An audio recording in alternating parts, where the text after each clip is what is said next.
Welcome to North Node, the yoga and astrology podcast. I'm Becky, a yoga teacher, astrologist, and businesswoman. And I'm Laura, founder of Soul Sanctuary Studios, yoga teacher trainer, and wellness coach and consultant. In this podcast, we'll be diving into down-to-earth but deep soul conversations. We'll explore how you can connect and stay on purpose with your true north alignment through the transformative lenses of yoga and astrology. Each episode is designed to inspire and guide you on your own journey towards self-discovery, self-love, and personal growth. We'd really appreciate it if you could leave us a 5-star review on your preferred podcast platform. Your support will help us reach more listeners who are looking for insightful discussions and meaningful connection. Thanks so much for joining us. Now, let's dive into today's episode. All right, so this episode we are talking about birth. So the last episode we were talking about reincarnation, and a lot of that was around death. And yeah, we thought it might be nice to do one on birth, and it's timed really nicely with us actually, both of us being on the 200-hour training this weekend just gone. And we had the lovely Polly Woodward doing her bit about pregnancy yoga. And it's always really interesting actually when we run that session, because what it turns into is largely a lot of women sharing their birth stories and how important that is for them. But also what's remarkable is what comes off the back of that section is women who have been pregnant multiple times will go, I never knew that. I never knew, what was actually going on in my body, or, some of the awareness around the mentality around birth or breathing techniques and all of that stuff. So it's always a kind of reminder to me actually to share this information and how incredibly useful yoga and astrology can be around that, really special time in our lives. And I guess I personally feel like quite passionate about maybe those who haven't been pregnant or had a baby before listening to this and hearing a side of it that is like, it really is okay. Because I remember, and I'll share later, but when I fell pregnant, you get that kind of, for me, I got these images, the films, and they do that stupid thing where they make the woman like scream, and it's all like so ridiculous. And that's how I thought it was. And then I did a hypnobirthing course, which was amazing, kind of educated me on it. And then that with the yoga, and now astrology has given me such like a beautiful perspective on pregnancy and birth, which I wish I had had earlier, like before my pregnancy. So I feel quite passionately about, sharing kind of my story and also like our learnings back around that. Yeah, and you were talking then about how feeling passionate about women who haven't had babies. And I hope also this conversation can also kind of bring some validation and some, some help with women who've had babies a while ago. Because I think what we'll be able to bring in this call is, in this podcast today, is like your experience of birth, being very into yoga and like on a much more of a spiritual path than when I had my babies, because my girls are older. And it was through discovering yoga and astrology and other spiritual concepts later in life that I was able to make peace with the process of my births as well, which were not they definitely weren't all showered in love and light. And I know birth is like a grounding, earthy process, right? It's messy and all of that, but yeah, for me, when I had my girls, I was just definitely not in a spiritual place. So yeah, I hope we can cover both of those things today in our conversation. And I think that's the beauty of us and how we work together, Beck, is that, we are in different life stages in some way. How old are your girls now, Beck? So my eldest girl is 12, and then my youngest is 9 next week. So, they're older, like I'm nearly a decade on from pregnancy. But of course, as we'll explore today, those times are so special and like ingrained in your memory in a lot of ways that you kind of never forget. But I'm perhaps further on with like integrating my journey, and so I can't wait to talk about this today. Exactly. And like my boys, so Lenny is only just 4 and Theo's not even 1.5. So he's still 1. So I think it's lovely that we're at, different sides of this subject. And yeah, as you say perfectly, like I just hope this resonates with kind of both and everybody in between. So where's the best place to start, Beck? I feel like we should just dive into kind of your birth stories, really, because I feel like there's a lot to share around. I think you did share some of it on, maybe it was the previous episode, of like when you fell pregnant with Lenny, and that being such a shock. And so maybe start there and talk about your journey through pregnancy and birth. Okay, I will do. And actually, yeah, I really wanted to share this, but I suppose like my worry is that a birth story can be really boring for people who have had babies. So I will do it. And then I suppose if there's anyone that wants to reach out to me like on more details, then, I'm more than happy to chat about that. But yeah, okay, so let's start with Lenny. So yeah, I've mentioned before I was on the coil. I'd been on the coil actually for like 8 years. So I'd been on it for a long time. And what had happened is that I had a smear, I had irregular cells, and so I had LETS treatment. So they removed some of those irregular cells, and I had the coil put back in. And then I fell pregnant, yeah, a couple of weeks later. So that would suggest to me that the coil was probably not put in the right way. And obviously, you can never prove that because it could have been anything that I was doing, after that. It was a little bit awkward when I went for my 6-week check, and it was the same lady that put it in. And she said, "Oh, how are you getting on with baby?" And I was like, "Well, it was a bit of a shock." um, but yeah, I'm not out there to blame. And obviously, I don't regret any of that now. So that's all in the past. But that's how it happened. So I fell pregnant when I was on the coil, and honestly, it couldn't have been worse timing for me. So, okay, I was with Adam, so and we were engaged, so we were in like a committed relationship.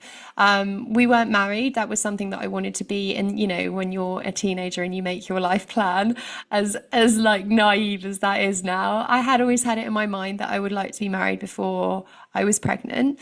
And, there's the first process of letting go of control, right? Of letting go of expectation. But I wasn't. And more importantly, from a financial perspective, I didn't feel ready at all. So we had just actually committed to a contract of taking on a new studio in Edgbaston. And if you think that that was a couple £1,000s a month, and it was like an 18-month contract. So you're talking like £60,000 worth of contract I had signed on the dotted line for. And COVID hit, and we weren't allowed to open the doors, but we weren't in a position where we could receive any grants because we were kind of sui generis in the building. So yeah, we didn't have rates, and so we couldn't claim any funding. So I personally was liable for around £60,000 with no way of trading to make that income come back. And I had found out that I was unexpectedly pregnant. And actually, so when I found out I was pregnant, it was so stupid. It was because I was craving tuna fish all the time. And actually, I told my sister I was having tuna fish sandwich for breakfast. I remember it so clearly. And I'd been with my sister the day before, and I was like, "Jesus, I just need like some tuna for dinner." And she was like, "What's wrong with you?" And the next morning I said, I'm making a tuna fish sandwich for breakfast. She was like, "Please do a pregnancy test. This is madness." I was like, "Don't be ridiculous. I'm on the coil." Was like, "Oh, sod it." It was a Sunday, went upstairs, did a pregnancy test. And then obviously everything just imploded. We had Chloe with us. We had to drop her to a friend. I looked online. It said you've got to go to A&E because if you're in the coil, it could be ectopic. So I went to A&E, and they basically said, "Yeah, you're about 7 weeks pregnant." And I was just like, "Oh my God." The next day, I was presenting for Shell in front of it was like 700 to 800 people. I'd been preparing for such a long time, and I had to drive and travel there the next morning. They said, "You need to come back because we need to check where it is. So you're booked in for a scan tomorrow morning." So I went and had this scan, and it was like the first time, obviously, they'd put like jelly on my tummy, and they were like rolling that ball around. And I was like, "No, none of this is happening. I can't be doing this." And Ads was rushing to get there, I remember. And then I was on my own in there, and they said, "Yeah, everything's perfect. Like it's in the right place. You're definitely pregnant. There's definitely a baby there." And they were all chuffed, obviously. They were like, "This is all great. It's all great." And in my mind, I was like, this is awful. Like I just I didn't want it. And Adam, I like rushed, sped around the corner and I was like, it's all okay. And he was like, good. And I was like, I don't know if it's good. And it was just this like really, really difficult time. And then I had to get in my car, drive somewhere near Birmingham for this presentation to Shell. I was doing it on both days. I was staying overnight. I felt so ill. I was so tired. And I knew that I was pregnant and I didn't really want it, if I'm honest. And I had this huge contract that I'd signed. I had no idea how I was going to make the money back. It was a pretty awful time, if I'm honest. And so it took me a long time to actually accept what was going on. And that I want to speak about this because there's a lot of work, I think, around like trying to fall pregnant, and there's a lot of compassion around fertility. And I have that too. Like my second experience was really different, and we had to try. And I've done fertility yoga training and been with women who have been on that cycle of hope and despair. And fertility issues are so hard. I'm not taking away from that at all. What there isn't a lot of people talking about is how hard it is when you're falling pregnant and you don't want to be pregnant. And yet, I know we have choice. I know I could have aborted that baby. That wasn't in my soul. That wasn't in my heart. And so I went on with it, but kind of against like something in me. I don't know what that was, but it control probably. And having this baby growing every day and it being really visible and you not wanting it, honestly, was one of the hardest things I've had to deal with because like I shouldn't compare it to losing my dad, but at the time that was the hardest thing that I'd had to deal with. And then this I felt was harder. And when I tried to get my head around like why is that harder, it was almost like when you lose someone, you're missing them. There's like space in your life. But when you're pregnant, like there's going to be something in your life for the rest of your life. And for me, that was like harder to maneuver around, right? That was going to change everything. So it felt harder. And honestly, it took me, I'd say probably until I was about 4 or 5 months pregnant to start looking forward to it. That's a really long time for something to be happening to you that frankly you don't want. And I feel awful saying that now. Like it makes me feel a bit sick saying that because of how much I love Lenny. And of course I have a different perspective on it now. But I want people who fall pregnant, who don't mean to fall pregnant and don't want to terminate the baby, to know that it's okay to feel like that and to know that it can turn around. And my God, does it turn around? And like the story that, I've shared and, happy to share again around Lenny later will give evidence to the fact that it really is all meant to be. That doesn't take away from how hard it is in those first moments. So I guess that's the first thing that I want to talk about. And then what happened there on in? So then I got on board, right? Then I was like, okay, I don't know if my hormones kicked in or I just had to surrender to it. I was getting huge, so that probably, you start feeling kicks as well. So then it's like, okay, this is a little person. You see the scans, maybe talk about names and it's like, okay, like this is my baby, like that. And that becomes quite different. So I really got on board. And then it turned around. So we were in the thick of it with COVID. Yeah, I had huge financial stress going on. Adam's business also folded. So finances were awful, businesses were awful, but I had this like new life coming along and it changed. It was like, okay, none of that stuff really matters. So it offered me perspective at a really difficult time, which was great. We got to kind of like hunker down. So I really got on board with like being so healthy and walking and all of that stuff because you couldn't do anything else in COVID.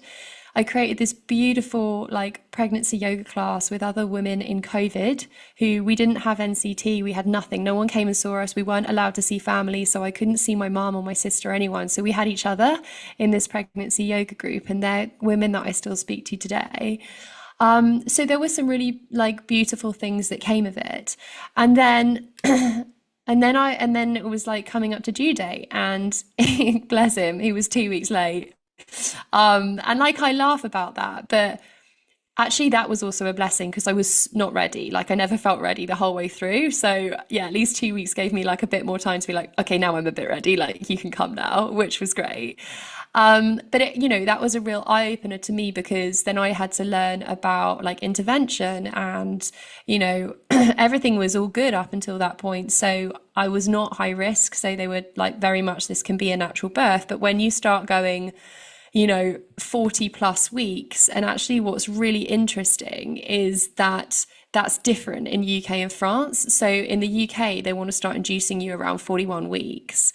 And when it gets to 41, like plus 1 or 2 or 3 days, like they're wanting to induce you then.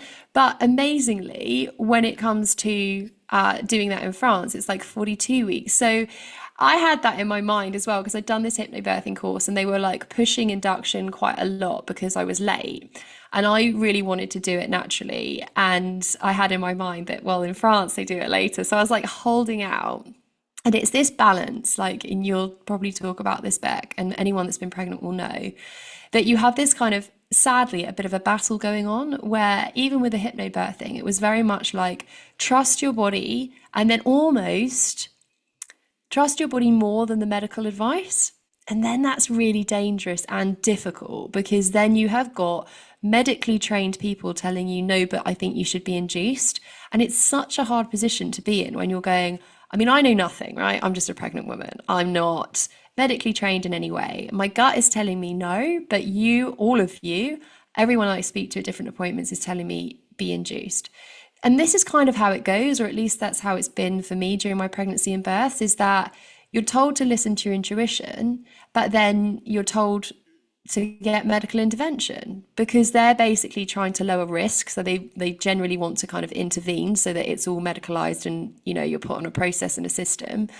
But your intuition and your body obviously wants to do it naturally. Now, there are obviously caveats to that. And if the baby is in the wrong position and can't come out naturally, then absolutely, you know, you're taking your ego out of the equation and going, I'm doing what's best for baby. But if everything's looking healthy, then for me, there was like, why intervene, you know? So we agreed on a sweep. I had a sweep, and then I had the second sweep. And in those like 3 days, I'd spoken to one of my friends and she swore by acupuncture. She was like, what have you got to lose? Go and get acupuncture, go and get reflexology. She's like, I've got this reflexologist and she literally said she could push on this part of my foot and the baby would come tomorrow. Go and do it. And I was like, great. I did it all. He came the next day. And who I will never know, we will never know, was that acupuncture, was that reflexology, was that the sweeps, was it Lenny? Who knows? But yeah, it was the most incredible birth. And I know when I talk about positive birth stories, there's like two sides of it. I want to shout them from the rooftops because there are so many negative stories that I just think are not helpful, really. Although, you know, I want to validate people's experiences. For those who have not gone through it, they're really scary to hear. But also, like quite a real representation of it in terms of like people just say, yeah, it's great, don't worry about it. But what actually happens? So for me, it was like my contractions started and then I went to hospital. They started at like 9. I went to hospital at like 10. They'll always tell you stay at home, but I like knew it was coming thick and fast. So I arrived, it was like 5 centimeters dilated. So they were like, crikey, okay, let's get you in the birth pool. So got in the pool. That's all I wanted. That's all I really, there was an element of me holding control there because I was really wanted that birth pool. And during COVID, there was like minimal available. So I was like, come on. And got in there and then that was ready. And so that was beautiful. I went into the birth pool and then, so I started, in the pool at about 11 and then he was born at like 3 a.m. So not a very long birth. I had loads of gas in air, lots of sweets. Adam was on hand with the sweets. But you know, like, it's really interesting, like people, was it painful? Because I obviously only use gas now, which I know a lot of people do, or they use nothing sometimes. It's just intense. It's just incredibly intense. But it's not like bad pain. It's not like you break your leg and you're like, shit, that shouldn't have happened. And it really bloody hurts. It's just the most intense sensation that, yeah, it's, you know, you've got to control your breathing through and you've got to stay calm through. But there's nothing negative about it. And that's really how it felt. And so, yeah, Lenny arrived at a pretty solid £9.13. So he was nearly a £10 baby. And yes, I had a tiny tear. They called it a graze. But other than that, zero complication. And this big, chunky, what felt like toddler, like on my lap in the birth pool. And it was just unbelievable. The first thing I saw when I looked at him was my dad, which was so strange for me. And I remember that really clearly and telling Adam. And then that was it. I was like on my journey to motherhood, and that was, blimey, what a journey that is, with my first baby. And yeah, so that was pretty incredible. And then I think if I just compare that to Theo, and then I can stop waffling on about it. So for Theo, obviously I sort of knew what I was up to. Theo, we were trying. I tell you what, there's a whole another level of like pressure when you're trying. I was so, you can imagine after Lenny, I was buzzing about trying. I was like, this is gonna be so romantic. We both want a baby. Like, oh my God. No, it was rubbish because my sister, bless her, she'd been trying. So she was like, right, get these fertility strips, pee on the strip, and it's going to do a smiley face when you're fertile. And that's when you've got to go for it. So I was like, oh, crikey, this doesn't sound too romantic. And then she was also like, by the way, I'm getting married on this date. And, you know, if you miss the window, you can't come to the wedding. So it's kind of got to happen in the next couple of weeks. So I was like, Jesus Christ, okay, pressure's on. Or a couple of months it was. And obviously in those months there's only literally very small windows of opportunity for that to happen. So poor Adam, I'd pee on a bit of paper in the morning and go, right, smiley face time, and we'd be like, right, okay. I mean, it's the least romantic thing in the world, and it really was. And maybe that's just my experience of it, and I could have made it probably more that I'm a pretty practical person, so when it came down to it I was fairly practical. And luckily we did catch fairly early on. And then Theo, was coming along, and that was totally different. I knew what I was up to, but it's totally different because you've got a toddler. So you're not doing any of the pregnancy stuff. You're like, Christ, I'm 6 months pregnant. How did that happen? You're just focusing on your toddler completely.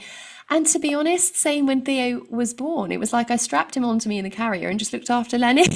It's so different. The birth was different only in the way that I was sure I was going to be late because Lenny was late. I was bouncing on my birth ball, watching a film as I was when Lenny came along. And I started getting what I thought were Braxton Hicks, which are these like fake contractions, if you like. And I was like, no, I know what these are. And then I started kind of doing the like, whoo, as I was breathing. And Adam was like, pretty sure these are not Braxton Hicks. So I started timing it anyway. Yes, I was in labour, and that was on due date, which blew my mind because I was like, no way, I was so ready for him to be late.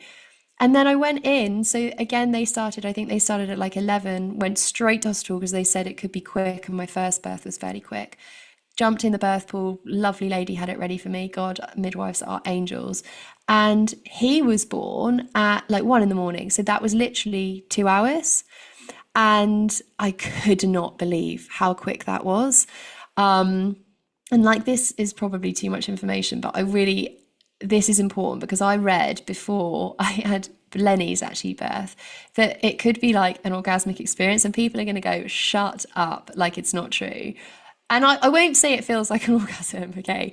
But I will say it was like, you've had an orgasm and then it's too intense. It was like a ramped up version of that being the most intense, but the same feeling when I gave birth to Theo, and I couldn't believe it. And I mean, Adam's face was a bit of a picture as well because he didn't really understand what was going on. But it was an incredible experience. Theo was little, he was like 7 pounds, and it was really quick. And both of them, I just felt pretty superhuman.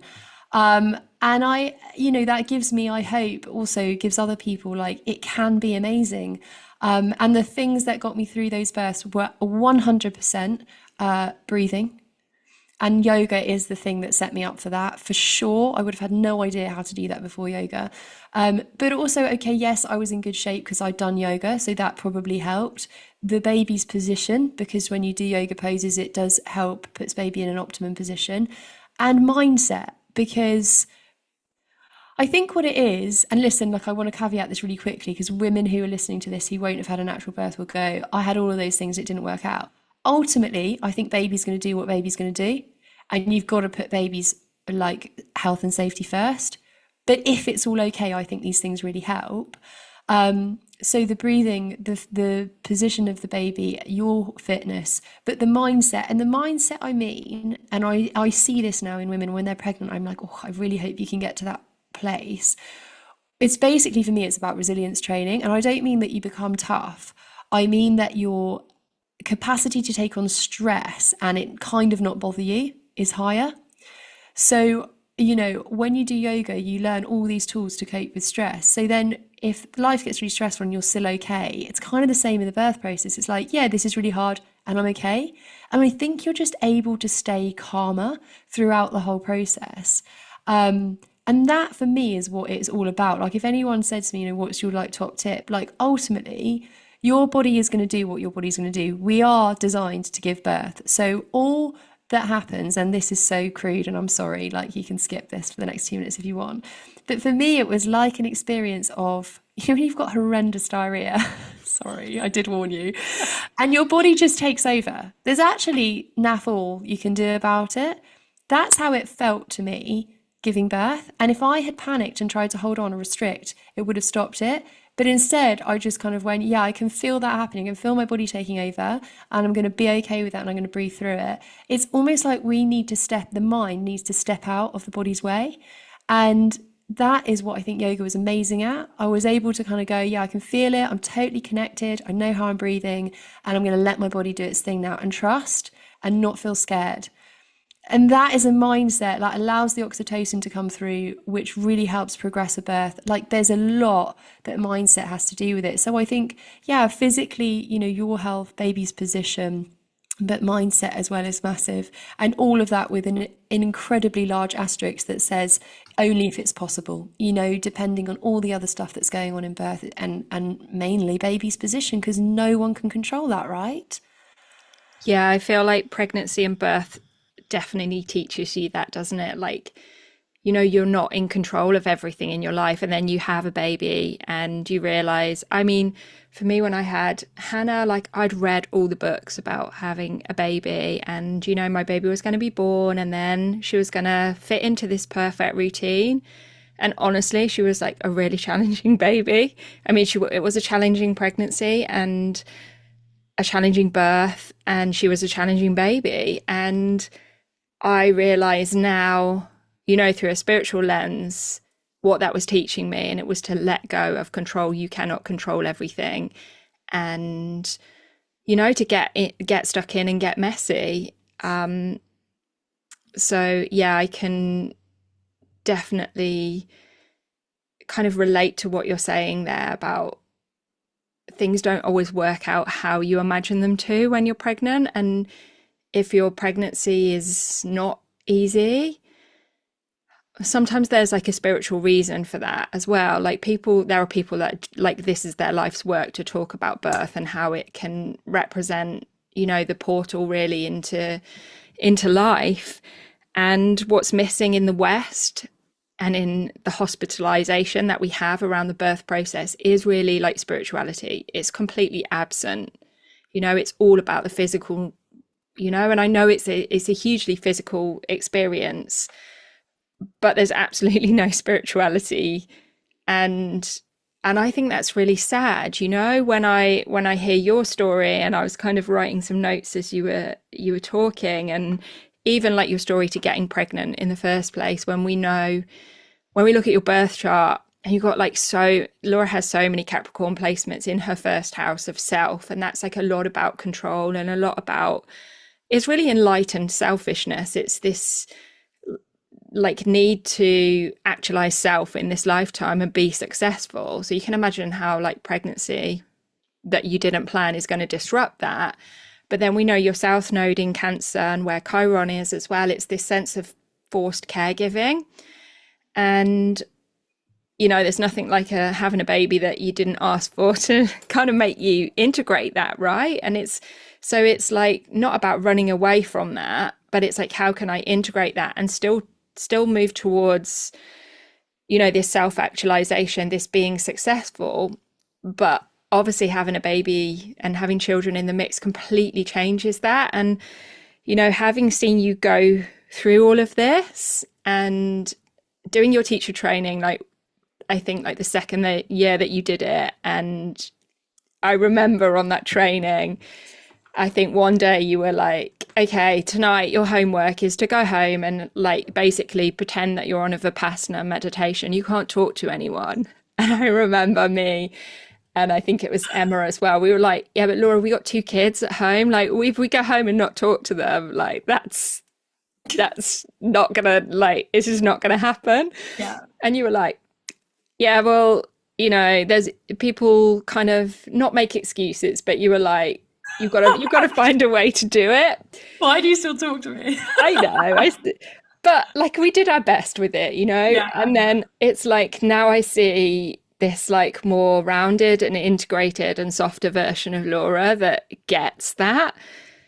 And I think if you hadn't had your babies, like you like that element, if you think about the birth chart, the astrological wheel and the 12 signs, it's like almost you'd be missing that kind of Cancer element of where your South Node is. Where Cancer is the mother, it's about nurturing.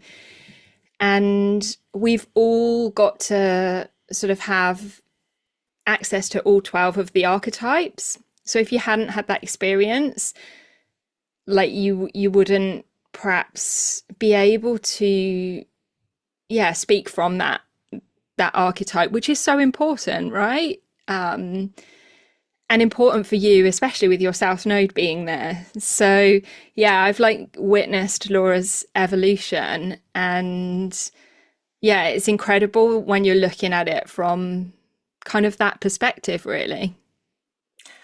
Yeah, it's lovely to hear that back because you don't really see it in yourself, do you? I mean, all you see in yourself is like the struggle, the like yeah, the for me as well, I guess how we talking about pregnancy, but like becoming a mother, I just feel like genuinely that broke me. That like tore me apart, and then I sort of had to rebuild myself again. The birth was no problem. And that's the funny thing about pregnancy, it's all about the birth. And then you kind of get past birth, and then I was like, God, okay, hang on a second. How do I now deal with the baby? Like I wasn't ready for the baby at all. I never changed a nappy in my life. That's no word of a lie. And I found becoming a mother really hard, really, really hard. I still actually find it, I still find it hard. And I think that's, kind of unanimous when I speak to other mums. They're like, this is the mad thing about it, is that it's really hard and it's kind of constantly hard, and yet it's so normal. And that is just mind blowing for me. And of course, people have multiple children, as I have. So that shows you how much love you feel. And no one could have explained that feeling to me, as no one really can until you've had children yourself to understand that depth of love that I have for my children. You do it time and time again, as people do. But it's you toss it up, don't you? I mean, we're not having a third because it's that hard. Yeah, same. Yeah, exactly. So, yeah, nothing prepares you for how incredible it's going to be. Nothing really prepares you for how hard it's going to be. And that is what transforms you as a human being, doesn't it? And I think for me, what has given me this deep, deep respect for women. And I didn't have that. I didn't have that. I have been quoted before. I actually remember going to, because there was a women's award, women in business award that I won before I was pregnant.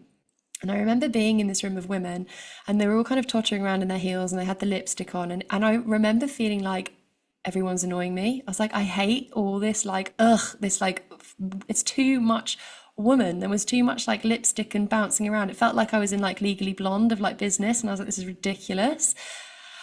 And like, I see that so differently now. I see a woman wearing heels and lipstick and thinking, you've probably got kids at home. Go you. Like, glad that you're out here and getting your heels on. Like, so I've just had this huge journey of compassion. And we know like that's in my chart, transformation through compassion.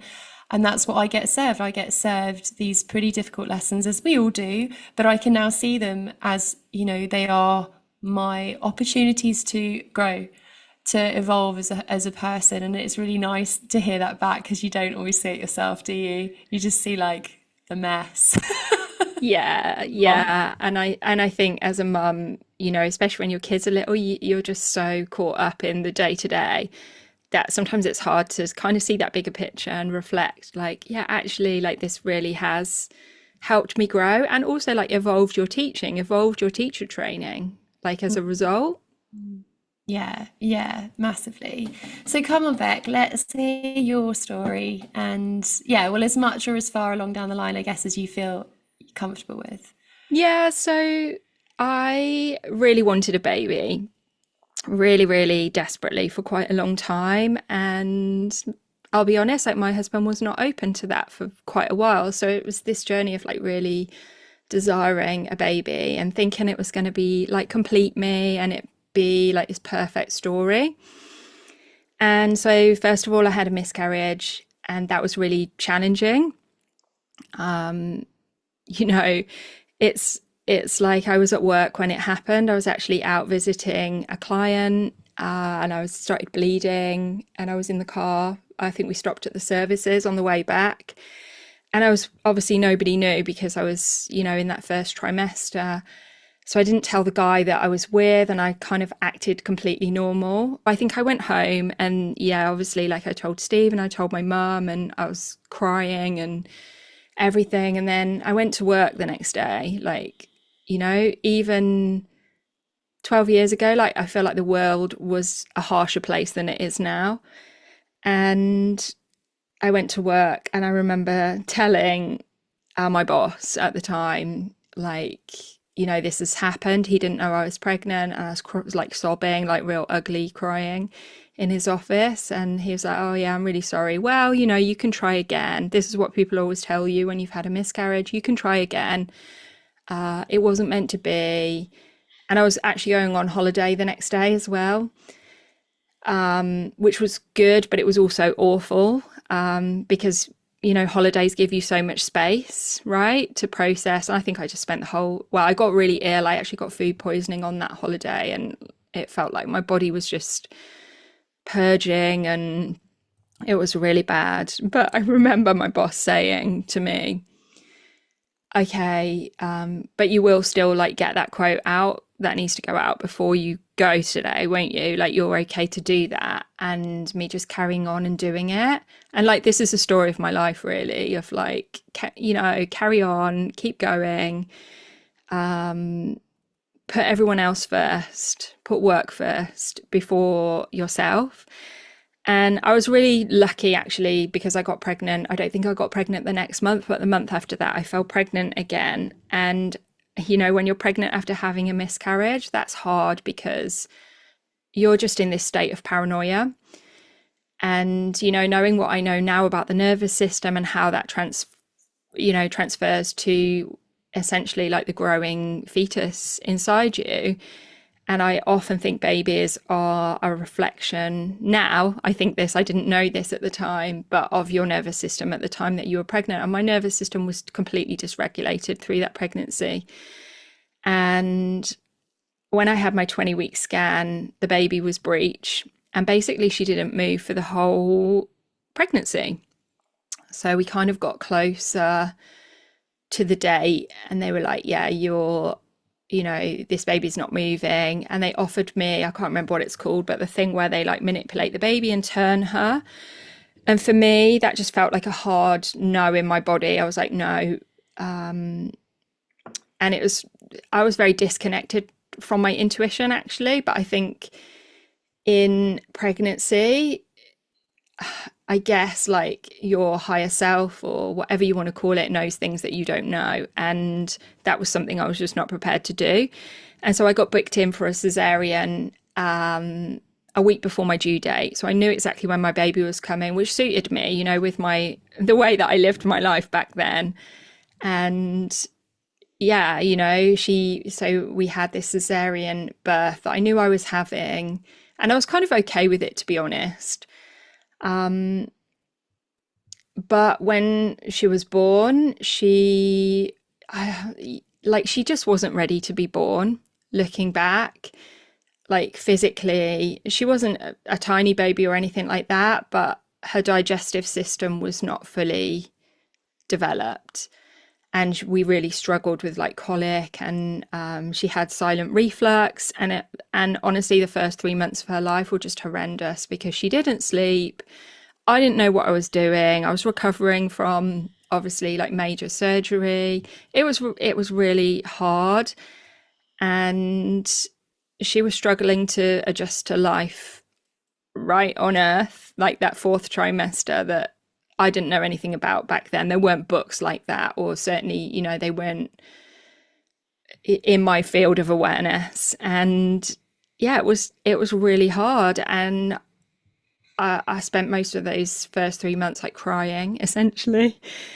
And yeah, so that was my first birth. And then the second time around, I really wanted a second baby. We'd waited a couple of years, and it took me a year to get pregnant with Zoe. And again, that was because I believe it got to the point where I was like, almost given up on it actually, and started to move on with my life, because I was 37. And I was like, I don't want to be much older having a baby. And I didn't want the gap to be too big. And also, I wanted to focus on other things in my life. So I tried acupuncture, got pregnant immediately. And then I continued with the acupuncture, had acupuncture every month. And like, this is also classic me. I felt really bad for the woman who'd given me acupuncture, that I'd only like paid for this one session. So I was like, oh, I want to know that I value her. And so I carried on with the acupuncture, even though I'm not like, I was pretty skeptical about it back then. But it was kind of nice to like just go down and like lie down for an hour every month. And my second baby, she came exactly on her due date. And you know what? So I had like a vaginal birth after cesarean, and I had not prepared for this birth in any way. I feel like I'd completely disassociated from the whole process, because I'd had a cesarean. I basically booked another cesarean in, but for a week after my due date. And in my mind, I was like, this baby's going to be late, and I'll have that cesarean. And I was really under quite a lot of intense pressure at work, and we were having an extension on the house, and it wasn't finished. So I don't know, like I just wasn't really thinking about it. And then I went into labour, and I had to go through like the labour process, when I was completely mentally unprepared. I wasn't really into yoga. I mean, I'd done some classes, but yeah, like I wasn't very connected to my body. And she came, and yeah, so I had a natural birth with her. And the whole process was, yeah, just so different, obviously, from having a cesarean. And second baby was a lot easier. I knew what I was doing. And she was just more, and I put this down, even then not being in a spiritual place, actually, to her coming when she wanted to come and being ready to be born. It made such a difference, because she was more secure. She didn't need holding all the time, and it was just a different experience. So yeah, I feel like I've had, two very different experiences with my births and my pregnancies, really.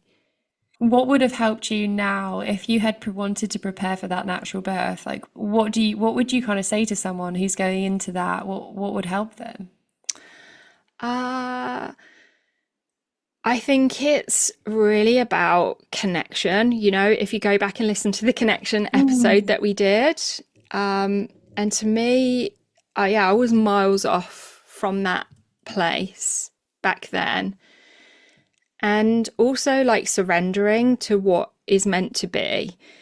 Because as you said at the beginning, like you can't control necessarily when birth is happening. And even with like the cesarean that I had with Hannah, like now being, more thinking more spiritually, I've thought about that birth so much in terms of, I wonder, like, if her soul contract, that was just her soul contract to like know when she was coming, and the whole cesarean thing, because I think I forgot to say this earlier, but when she was born through cesarean section, what the situation was the umbilical cord was very, very short. Like, it was like one of the shortest they'd ever seen.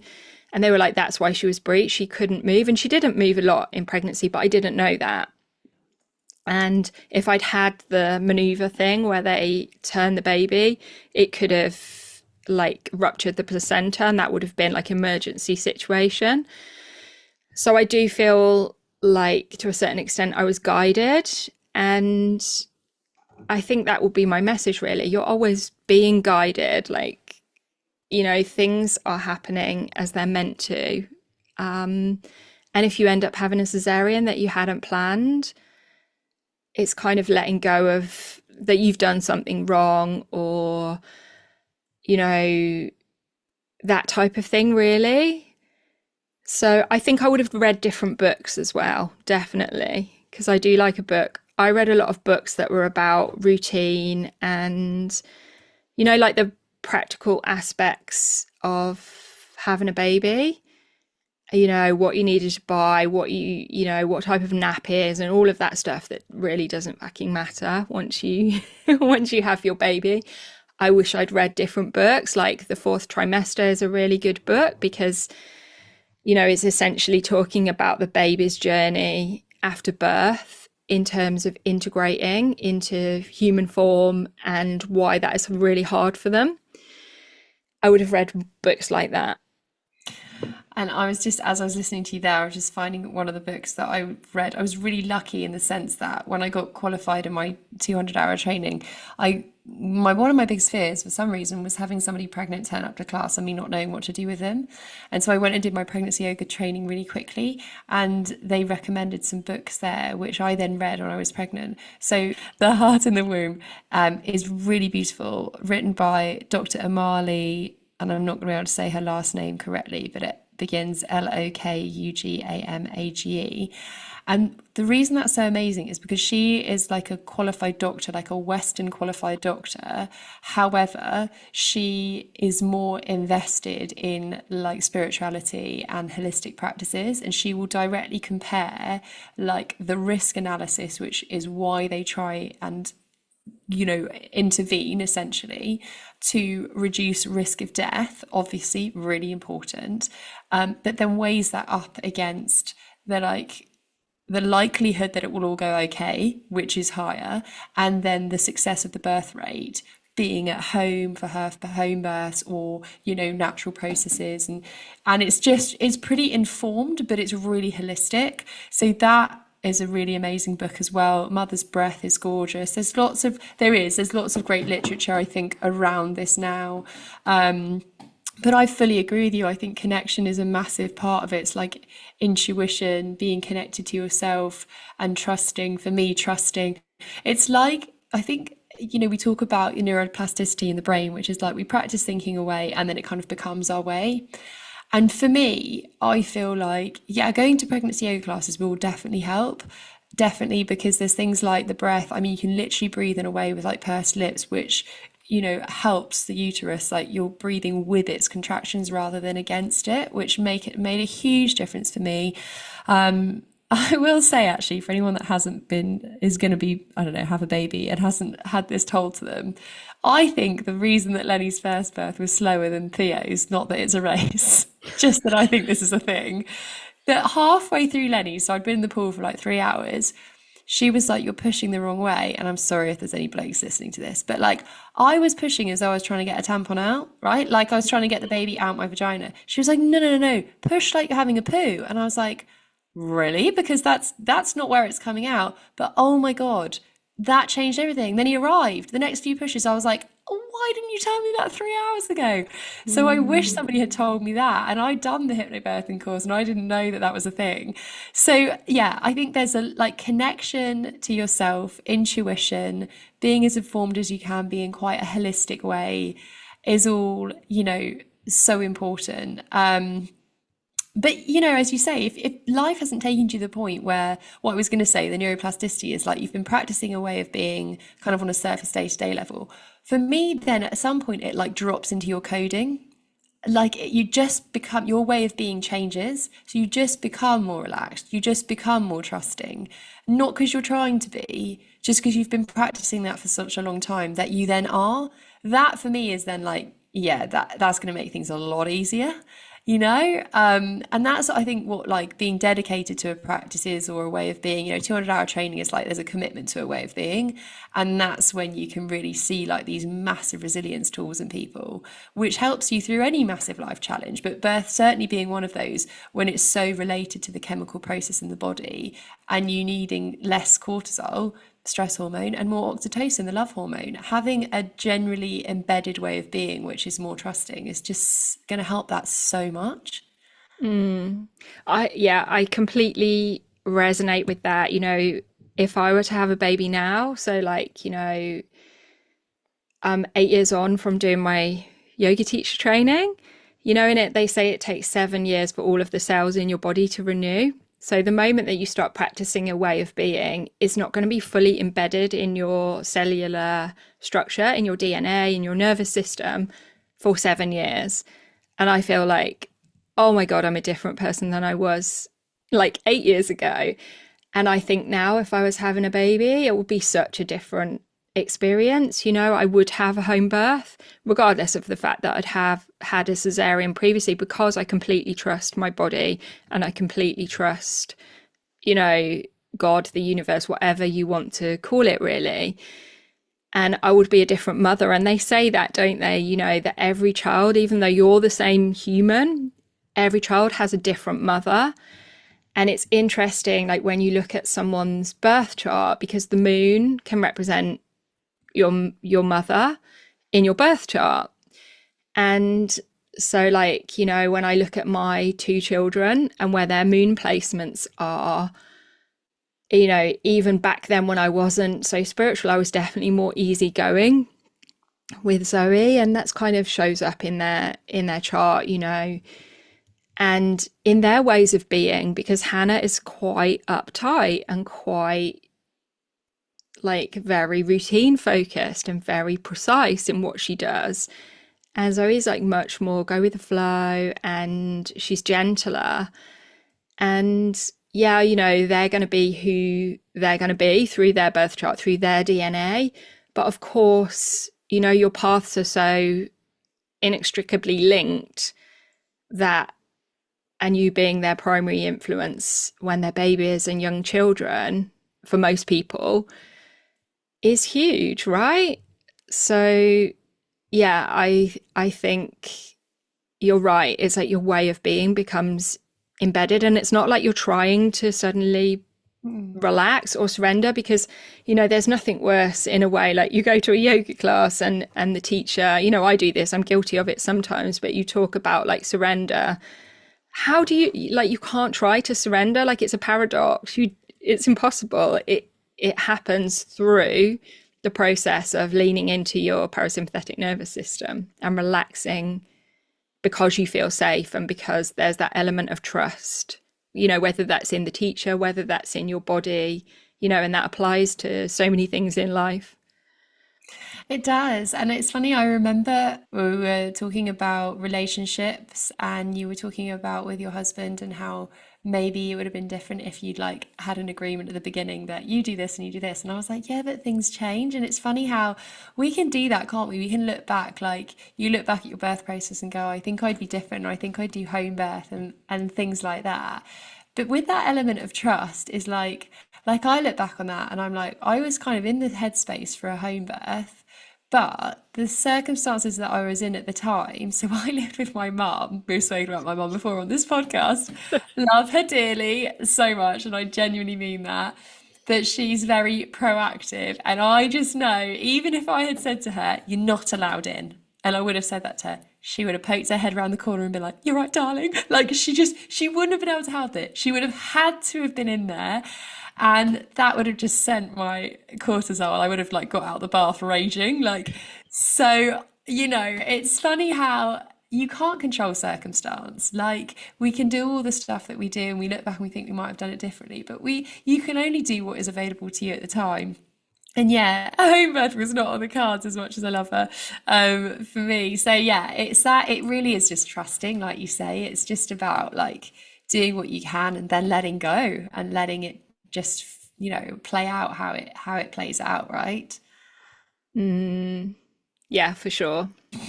Okay, so Beck, obviously, since then you are a different person, as you say, and you have some incredible knowledge from the spiritual perspective and from the astrology perspective on this. So, what are some of those concepts that you feel are kind of important to know and share? Yeah, I think the first thing that kind of comes to mind is like breech babies, because they are fairly common. And what's interesting to me is my mum actually was a breech baby, and then I've got this daughter that was a breech baby too, and their human design is pretty similar. And human design is really just is like astrology, but it's just a different way of looking at it. And so they have what's called the same incarnation cross, which is their purpose through the lens of human design. And both of them have the right angle incarnation cross of tension. So it's like, they're here to kind of work with tension and conflict as well. All of their lessons are going to be through conflict and tension. So it's interesting, right, then, that they're both breech babies. And you think about what that symbolizes. Like, it's a baby. A breech baby is like a baby where their buttocks or their feet are going to come first. They're upside down. They're not head down. So that's like, a kind of disruptive setup, right? It's maybe a soul that's going to come into this lifetime with an inclination to, face tension, to challenge the status quo, be disruptive, and overcome major obstacles as well. Because my mum was born naturally, but she was a breech birth. And, that birth process would have been traumatic for both her and her mother, right? For me, I had this cesarean that was also traumatic in a different way for both of us. So, birth is so often a symbolic representation of life, the whole birth process.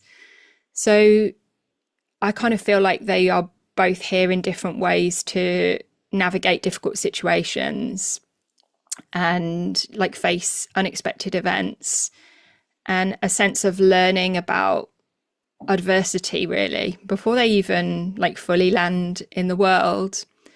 So it's going to mean that she's going to need to learn the tools of resilience and resourcefulness in her life.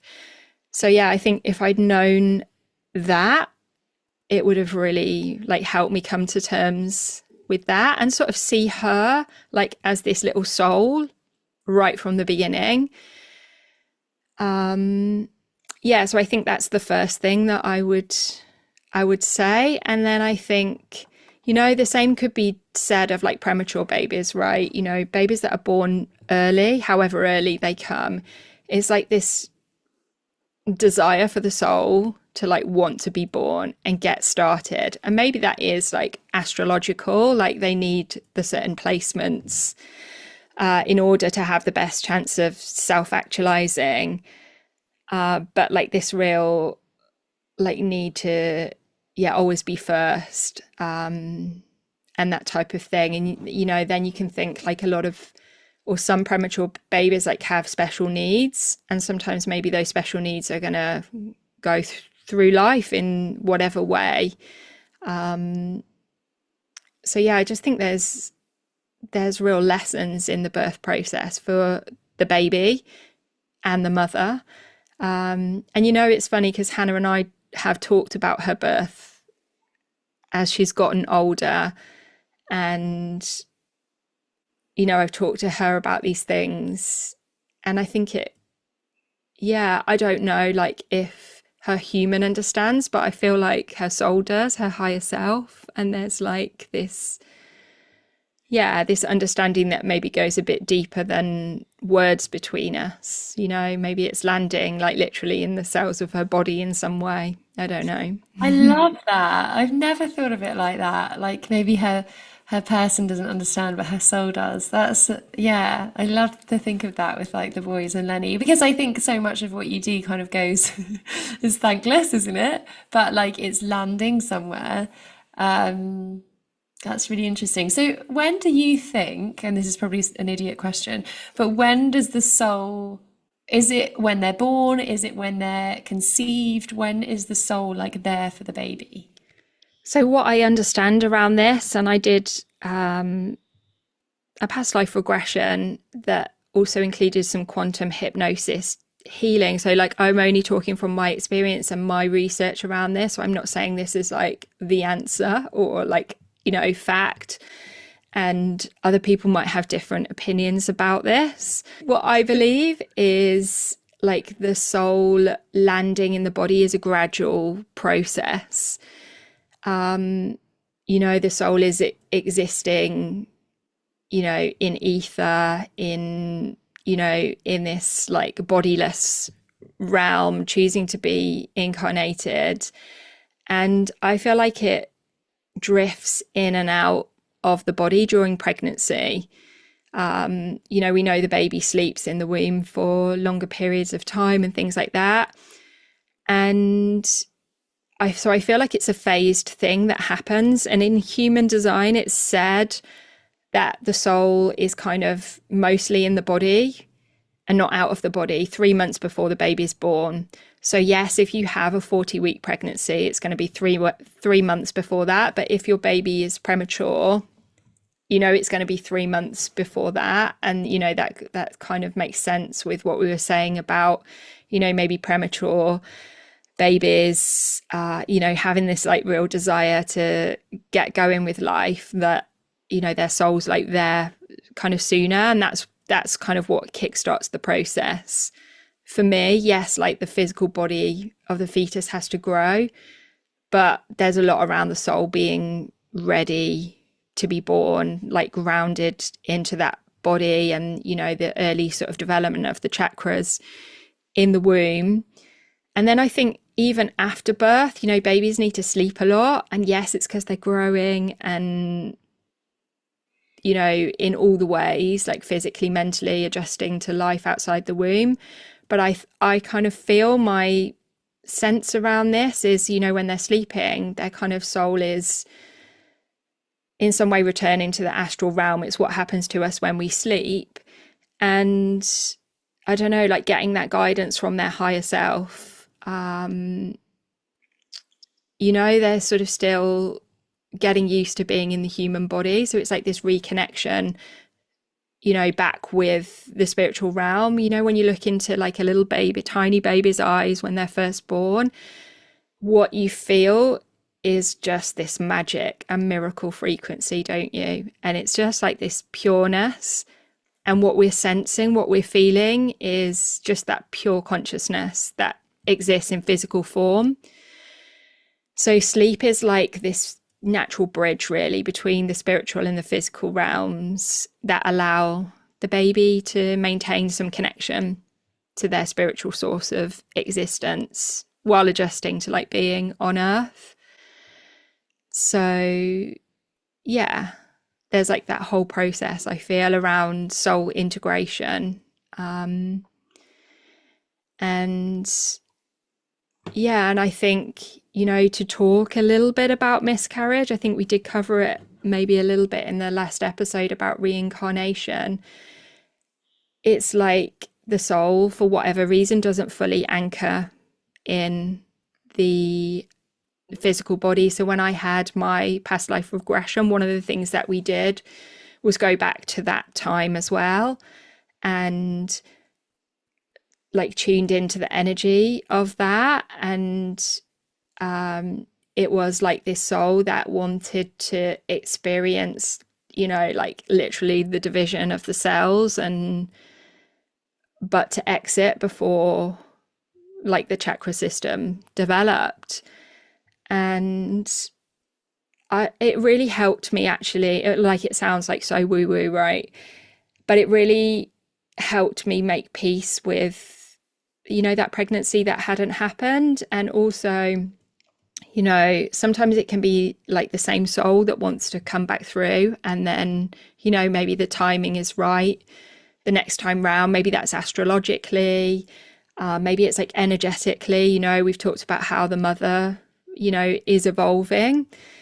So sometimes it can be the same soul that wants to come back through. And like as consciousness is raising on the planet, there are more high vibrational souls that want to be incarnated in physical form right now. And that means like the frequency of the soul, and literally then like the DNA in the body is higher than maybe the frequency like that we're carrying right now. So sometimes there can be like quite a lot of energetic work to do in order to maintain that pregnancy. So I did a sound healing course earlier this year with Holly Hustler, and she talked about this, her journey of this on the course, in terms of she struggled to get pregnant, and kind of her journey with like energetically raising her frequency and raising her vibration and clearing like whatever needed to be cleared. And I won't talk about it too graphically because it's not my story to tell, but you know, it really is this sense of the body being energetically ready to hold the vibration of the baby as well. And I don't know, you might have heard of like these children that are being born today, like indigo children. I think we've messaged about it before, haven't we? Like indigo children, crystal children, and rainbow children are like these waves of souls incarnating to help elevate human consciousness. So like indigo children, like if you're listening to this podcast and like in our world, like you might be one of these indigo children who were born in the late 70s to early 90s. And we were kind of the first, I feel like I was an indigo child, the first kind of children to be born in quite a long time, with an ability to challenge like the systems and structures, and being creative, a little bit rebellious, and like this soul desire, this soul mission to create change in the world. So yeah, like I feel like we might be indigo children, Laura. And then crystal children, Kate, well, they were sort of the next range of children. And they were born like in the later 90s and the 2000s. And those children are said to be like very empathetic and sensitive, and being more in touch with the spiritual and the divine. And we're seeing this with the rise of spirituality, and the ability to bring like compassion and love. And then rainbow children were the next wave of children. So our children are probably rainbow children. They're the newest generation, the highest vibration. And they are here to massively raise the frequency on the planet, and bring their energy to sort of bring this embodiment of love that, you know, is deeply needed on the planet. That's funny because Lenny and Chloe are both obsessed with rainbows. And they like, I've got so many pictures of rainbows on my phone because they're always like, why do we always see rainbows? And I know kids draw rainbows all the time. There's like a thing between them. And actually, that rings really true. Like, especially Chloe, like, God, she's such a compassionate child and like so much kindness beyond her years. So, yeah, that's amazing, actually. That really, it's a lovely way to think about it, isn't it? And gives us, I think I was trying to explain this to a friend the other day over dinner, poor thing. And I was talking about, you know, she was not into astrology at all. So I was talking about the connection. I was talking about how, you know, we believe in night and day and the sun and the moon, and they have an impact on us, and the waves, and we can see these really real things. And like we know, you know, the effect that the moon has on us, and we have our kind of lunar cycles, our menstrual cycles, and some of these are affecting us on a kind of daily basis. And then you have bigger, what you've explained to me, Becky, so more like generational planets.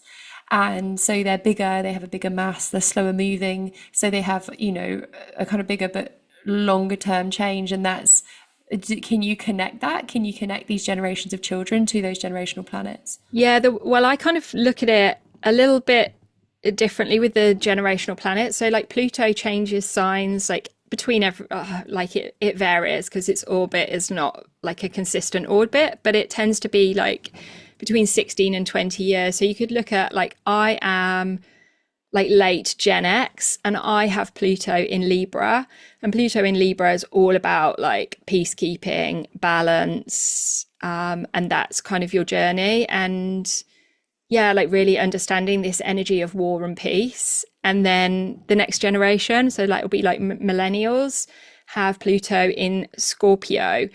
And it's said that these millennials, you know, with Pluto in Scorpio, Scorpio is like a deeply transformational sign. So it's like their whole life is about transformation. They're born into creating transformation. And so you can sort of relate that to, you know, sort of a wave of children that were here to do that. And it's said, this will be a good thing for you actually, because I'm pretty sure you've got Pluto in Scorpio. And it said if you have Pluto in Scorpio, because your whole life is about transformation and depth, that you won't have a midlife crisis, because like you're just constantly evolving. And so that's millennials. And then Gen Z then have Pluto in Sagittarius. So yeah, it's like this this every wave of children is different through the lens of Pluto, because what Pluto represents is like transformation at the deepest level.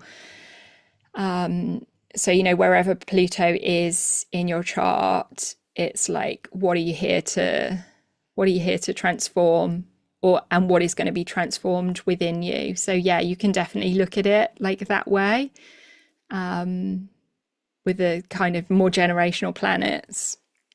I love that. And even I remember you telling me once about how that midlife crisis is it Uranus Yeah, coming to? yeah. So what happens at 42-ish? Again, it's a bit different for everyone. Uranus makes an opposition with the place that it was when you were originally born. And Uranus is like an unstable energy. So when it's opposite its original place, it like creates tension. And that's what causes people to have midlife crises, because it's their soul like literally screaming at them to say you're not on path, like you've settled, or, you know, you need to shake things up. And Uranus is like this planet actually. So we talk about Kundalini energy through the lens of astrology. Kundalini actually lives in the earth, and then it's activated through the root chakra, you know, and then the coiled serpent to the crown of the head. And like what Uranus is a magnet for Kundalini energy. So it will draw, and if you're not prepared for that, yeah, there are different ways that can show up. So it will be activated, and obviously like a major outlet for Kundalini energy is with sexual encounters, right?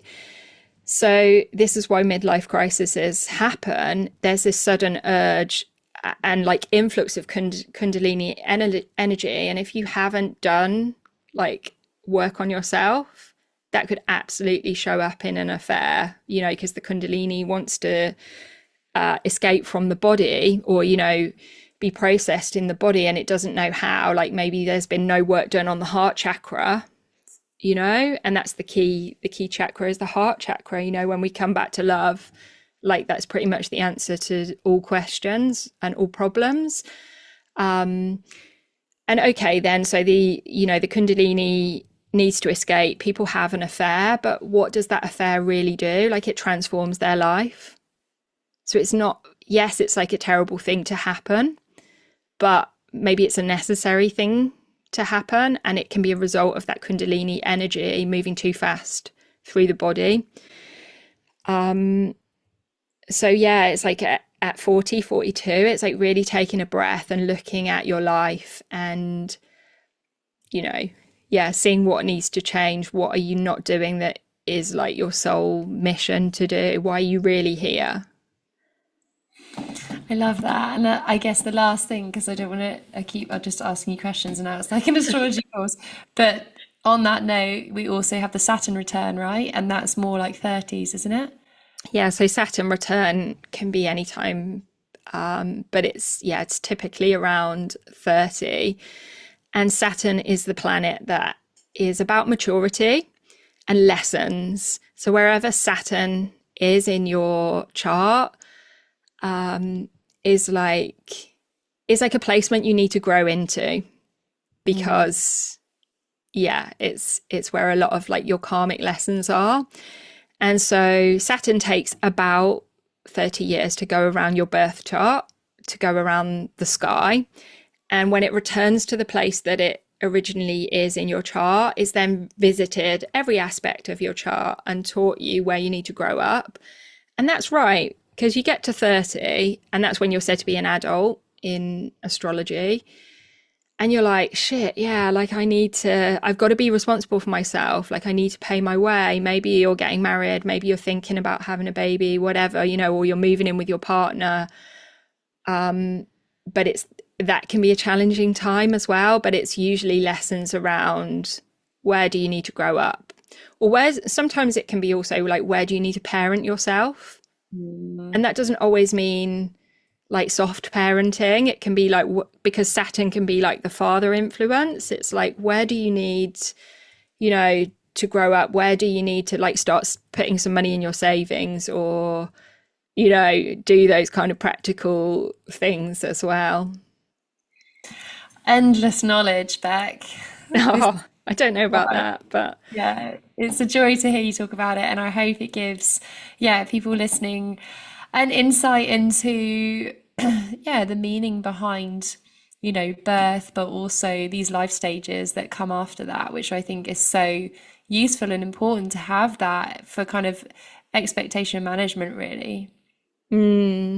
Yeah, that's it. I think when you have a little bit of knowledge, even not, loads and loads of it, it can just really help you, like, I suppose, have perspective of where you are right now. Yeah. Yeah. Awesome. Thank you. No, it's been great chatting, and we'll be back soon with another episode. Thanks so much for listening to this episode. Your time is precious, and we truly appreciate you spending it with us. We look forward to having you join us again soon. So, take care, and we'll catch you in the next episode.